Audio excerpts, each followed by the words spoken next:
Merci. La parole est à Monsieur Régis Juanico. Pour 2 minutes, je vous le rappelle. Merci, monsieur. Oui, Madame la Présidente.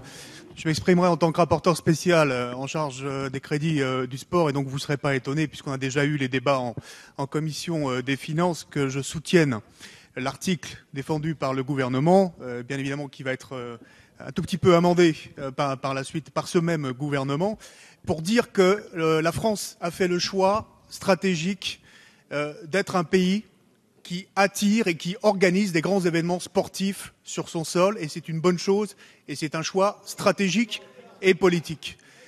On parle beaucoup de l'Euro 2016 de foot, ou parfois de la Ryder Cup, mais il faut savoir qu'il y a une dizaine de grands événements sportifs qui vont se dérouler entre 2015 et 2020 sur notre sol, et ça vient d'être évoqué à l'instant par Pascal Cherki. Ça touche des disciplines comme le hockey sur glace, la lutte, le badminton, le cross-country, le basket, le handball, qui ne sont pas des fédérations sportives, on va dire, les plus favorisées sur le plan financier.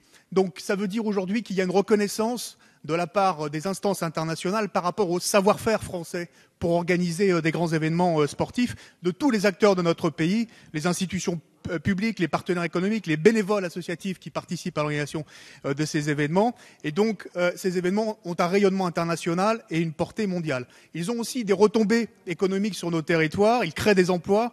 Ils sont aussi, on l'a vu avec la Coupe Davis, l'engouement populaire, la mobilisation aussi des Français autour. Et c'est aussi, je veux le dire, la mise en valeur aussi de nos bénévoles en amont des événements. Pendant les événements et après, il y a des retombées en termes de licenciés, et donc c'est bien aussi pour le sport pour tous. Donc je le rappelle, dans l'article 24, ces grands événements sportifs internationaux, c'est pas une dérogation comme ça qui est donnée de façon générale, c'est très encadré, c'est des candidatures des instances internationales, c'est des personnes publiques qui portent les candidatures, c'est au moins un championnat d'Europe et pas les niveaux inférieurs, et tout cela est encadré, et donc pour cela je soutiens l'article 24 qui est proposé dans le PLF.